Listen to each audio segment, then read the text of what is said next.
Focus reality and agro farming వారు premium farm land projects మన పొలం ఫేజ్ 1, 2 మరియు 3 కంప్లీట్ చేసుకొని మన పొలం phase 4 Wasar village at Narayana Khed లో ఆగస్టు 15 ఇండిపెండెన్స్ డే రోజు గ్రాండ్ లాంచ్ చేయడం జరుగుతోంది. లాంచింగ్ మరియు ఇండిపెండెన్స్ డే సందర్భంగా 5 గుంటాస్ ల్యాండ్ అవుట్ రేట్ లో బుక్ చేసుకున్న వారికి 1,50,000 రూపాయల డిస్కౌంట్ తో పాటు 2 గ్రాముల గోల్డ్ ఫ్రీగా ఇస్తున్నారు. పూర్తి వివరాలకు సంప్రదించండి. ప్రేక్షకులకు నమస్కారం. మహాలయ పక్షములు అంటే ఏమిటి అని చాలామంది అడుగుతున్నారు. మహాలయము అంటే గొప్ప వినాశనము అని అర్థం. పక్షము అంటే 15 రోజులు, 15 దినములు అని. అదేంటండి గొప్ప వినాశనం అంటున్నారు? మరి ఏమిటి అంటే, మనిషికి గొప్ప వినాశనం ఏమిటి అంటే మృతము, చనిపోవడము. అలా గతించిన వ్యక్తికి సంబంధించి ఏ తిథి రోజున వారి యొక్క తిథిపూర్వకమైనటువంటి రోజును జరుపుకోవాలి అనేటువంటిదే ఈ ఒక్క మహాలయ పక్షములు.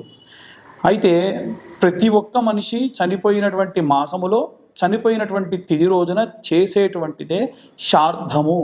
శ్రద్ధగా చేసేదాన్నే శ్రాద్ధము అని అంటారు.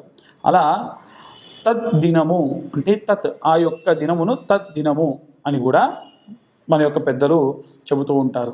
అయితే చనిపోయినటువంటి వ్యక్తి యొక్క చనిపోయినటువంటి రోజు ఏమిటో తెలియదు అనుకోండి, మరి అప్పుడు ఎప్పుడు చేయాలి? చాలామంది ఇప్పుడు భాద్రపద మాసంలో వచ్చేటువంటి ఈ యొక్క బహుళ పక్షంలో వచ్చేటువంటి, ఇక్కడి నుంచి ఇంకొకటి తీసుకోండి, భాద్రపద మాసం దగ్గర నుంచి భాద్రపద మాసంలో వచ్చేటువంటి వినాయక చవితి పూర్తయిన తర్వాతకి వచ్చేటువంటి 15 రోజులని కూడా మహాలయ పక్షములు అని మన పెద్దవాళ్ళు చెబుతూ ఉంటారు. అలా మహాలయ పక్షములో మీ పెద్దలు చనిపోయినటువంటి రోజుని, ఉదాహరణకు పంచమి రోజున గతించారనుకోండి, పంచమి రోజు ఎప్పుడు వస్తుందో ఆ రోజున మధ్యాహ్నం 12 గంటల లోపు వారి యొక్క పేరు మీద నువ్వులు నీళ్లు విడిచిపెట్టి ప్రత్యేకమైనటువంటి క్రతువులు చేయాలి. ప్రత్యేకమైన క్రతువులు ఏం చేయాలి అనేటువంటిది నేను మళ్ళీ తిరిగి చెప్తాను. అయితే ముఖ్యంగా ఈ 15 రోజులలో ప్రతి ఒక్క రాశి వారు కూడా మహాలయ పక్షములలో వీలైనంత వరకు బ్రాహ్మణులకి శాకము పాకము దానం ఇవ్వాలి. అంటే స్వయం పాకము అంటారు. దానిలో బ్రాహ్మడు తినే వీలుగా ఉండేటువంటి బియ్యము, నూనె, ఉప్పు, పప్పు, కూరగాయలు, శాకం అంటే ఇవన్నీ కూడా వస్తాయి. పాకం అంటే వండుకునే దానికి ఉపయోగకరంగా ఉండేటువంటి వాటిని అంటారు. ఇలా ఈ యొక్క మహాలయ పక్షంలో బ్రాహ్మణులకు దానం ఇచ్చి మీరు మీ యొక్క పెద్దలు జరిగిపోయినటువంటి దినమును ఆ దినములలో షష్ఠి అయితే షష్ఠి రోజున, పంచమి అయితే పంచమి రోజున జరుపుకోవడం శ్రేష్టము. అవన్నీ కుదరని పక్షంలో మాకెప్పుడో తెలియని వాళ్ళు అమావాస్య రోజున చేసుకుంటూ ఉన్నారు. మహాలయ అమావాస్య అంటారు. దాన్ని పితృపక్షం అంటారు, మహాలయ పక్షం అంటారు. కానీ మహాలయ పక్షంలో వచ్చేటువంటి అమావాస్య అత్యంత శ్రేష్టము. ఎందుకంటే అమావాస్య అంటేనే పూర్ణ తిథి. కాబట్టి ఆ పూర్ణ తిథి రోజున అందరూ కూడా మీ పెద్దలకు బియ్యాలు ఇచ్చుకోవడం సర్వసాధారణంగా జరిగేటువంటిది. కానీ అక్కడ జరిగిపోయినటువంటి ఆ యొక్క ఆత్మ ఏదైతే ఉంటుందో, నాకు ఏ తిథి రోజున చేస్తారు, ఆ తిథి రోజున గనక మీరు ఈ యొక్క పదార్థాలు ఏవైనా సరే నువ్వులు నీళ్ళు విడిచిపెడితే అత్యంత శ్రేష్టంగా అనుకుంటారట. కాబట్టి ఏం చేయాలి మనము? వీలైనంత వరకు వారి యొక్క తిథి ఏమిటో తెలుసుకొని ఆ తిథి రోజున మీరు బ్రాహ్మణులకి పుత్రము లేదా స్వయం పాకము దానం ఇవ్వచ్చు. ఇక మహాలయ పక్షంలో ఉండేటువంటి వాటికి సంబంధించి విషయాలన్నీ కూడా మనం తెలుసుకున్నాము. ఇక పితృదోషాలు ఏవైనా ఉంటాయా ఇవి చేయకుంటే అని అంటే, మీరు తద్దినం చేస్తే మహాలయ పక్షంలో చేయాల్సిన అవసరం లేదు మహాలయ పక్షంలో కూడా మేము చేయట్లేదు, తిథి కూడా చేయట్లేదంటే ప్రత్యేకంగా ప్రతి ఒక్కరికి కూడా పితృదోషములు వస్తాయి. అసలు ఈ పితృదోషాలంటే ఏమిటి? మాతృదోషాలు ఉంటాయా? స్త్రీ దోషములు, స్త్రీ శాపములు ఉంటాయా? ఖచ్చితంగా ఉంటాయి. ముఖ్యంగా మనం మొట్టమొదటిసారిగా పితృదోషాలంటే ఏమిటో చెప్పుకుందాము.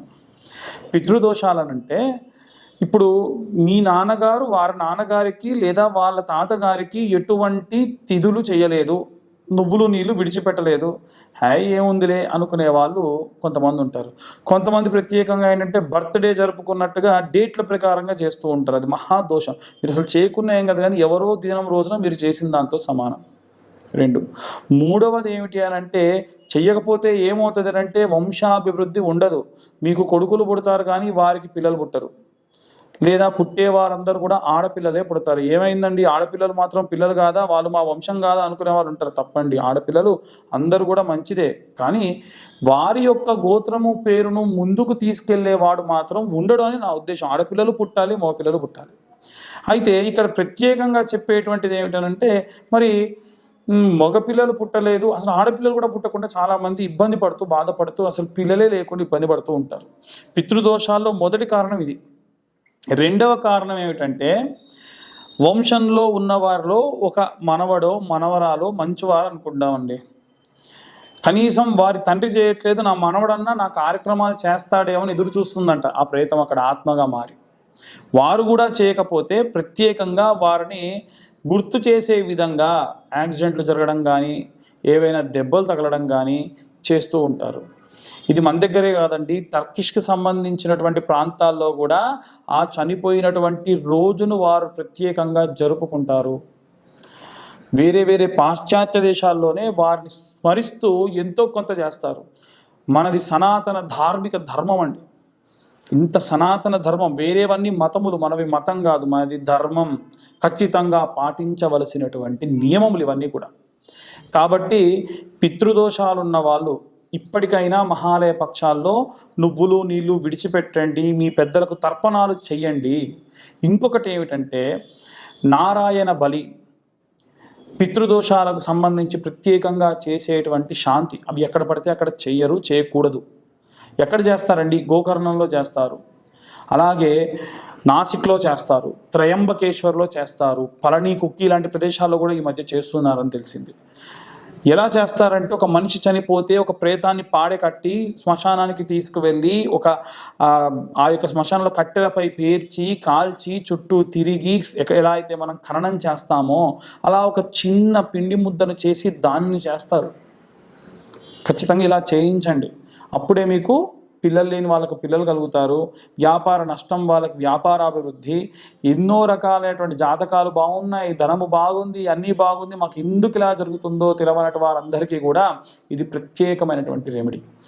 మీకు ఇంకేమైనా సందేహాలు ఉంటే మా యొక్క టీం ద్వారా మమ్మల్ని కాంటాక్ట్ చేయండి. ఎక్కడ చేస్తారు, ఎలా చేస్తారు, ఎంత వీలైతే అంత తక్కువలో ఎలా చేస్తారు అన్నీ కూడా నేను మీకు సూచిస్తాను. ఇవి ప్రత్యేకంగా పితృదోషాలు. మాతృదోషాలు ఉండవండి. ఏ తల్లి పిల్లల్ని శపించదు. ఒక తల్లిని తీసుకెళ్ళి ఓల్డేజ్ హోమ్లో పెట్టినా నా పిల్లవాడు వస్తాడే అని ఎదురు చూస్తుందే కానీ నా కొడుకు రాలేదు అని శపించదు.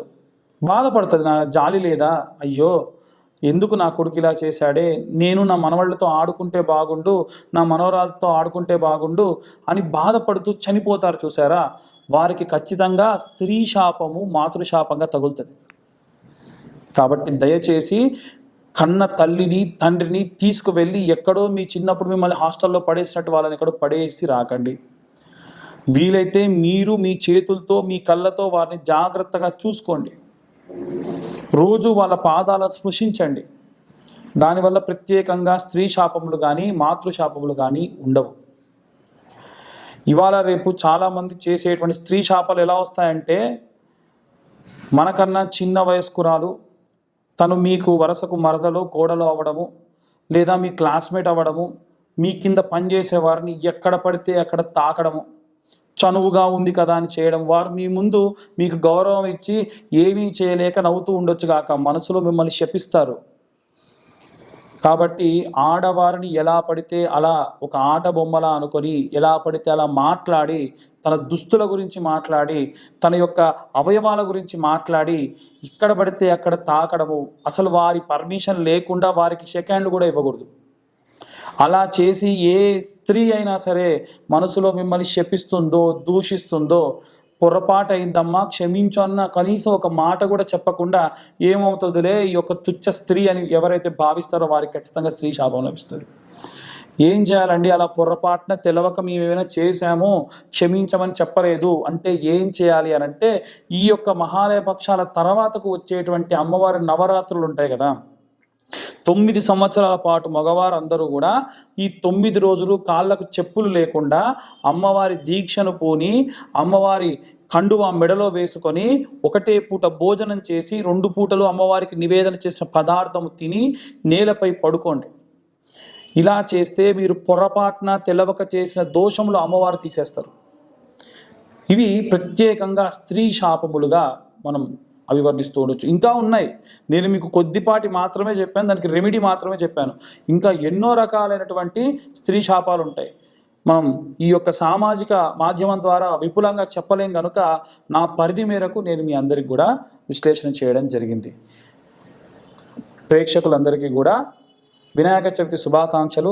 అలాగే మహాలయ పక్షంలో కూడా అందరూ కూడా చెప్పిన విధంగా పితృదోషాలు పోగొట్టుకుంటారని, మాతృదోషాలు కానీ స్త్రీ దోషములు కానీ రాకుండా చూసుకుంటారని అనుకుంటున్నాను. నమస్కారం. ప్రేక్షకులందరికీ కూడా నమస్కారం. మహాలయ పక్షాల్లో ఏ రాశి వారు ఎలాంటి ప్రత్యేకమైనటువంటి క్రతువులు ఆచరించాలి? అదేమిటండి అలా కూడా ఉంటుందా?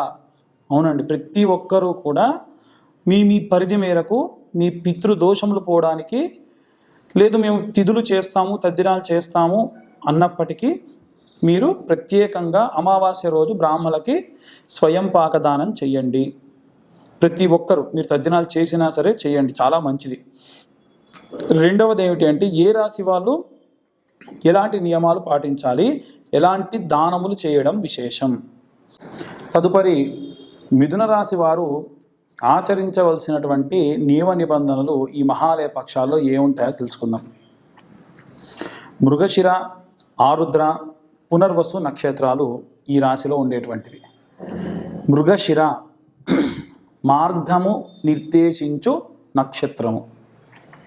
మృగశిర నక్షత్రం వారు అధికముగా ఏదైనా సరే మార్గనిర్దేశకులుగా ఉంటూ ఉంటారు.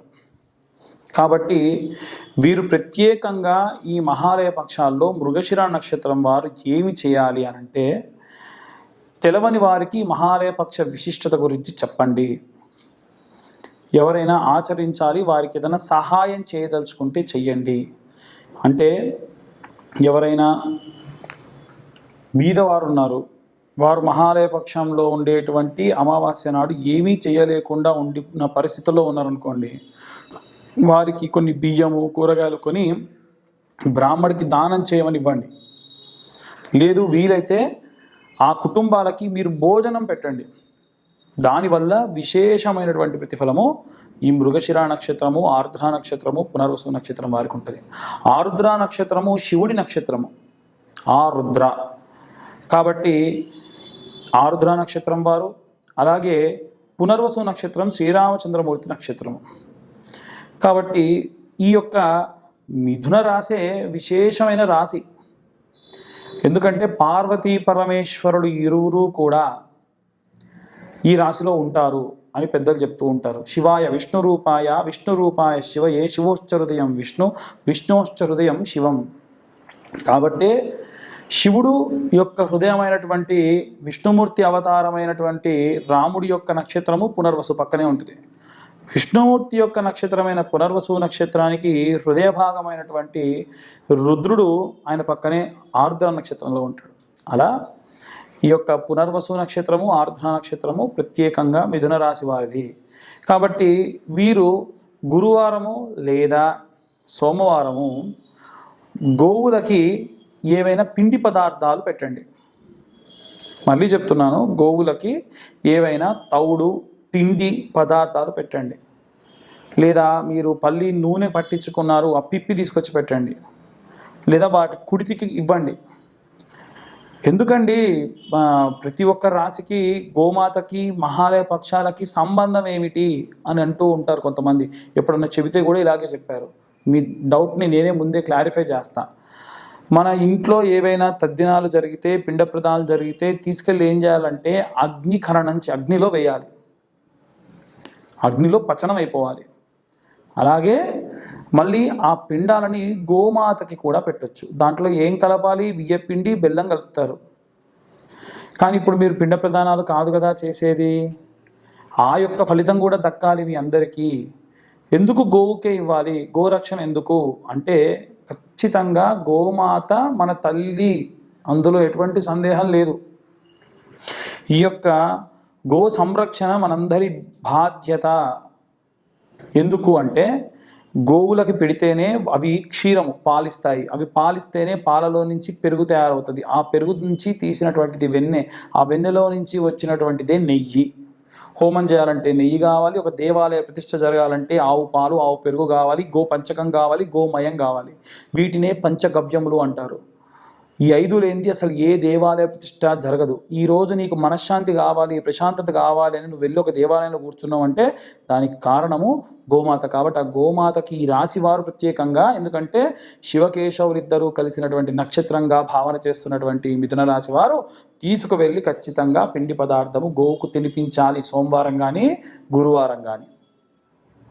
ఇంకొక విషయం చెప్తే ఆశ్చర్యపోతారు గోమాత గురించి.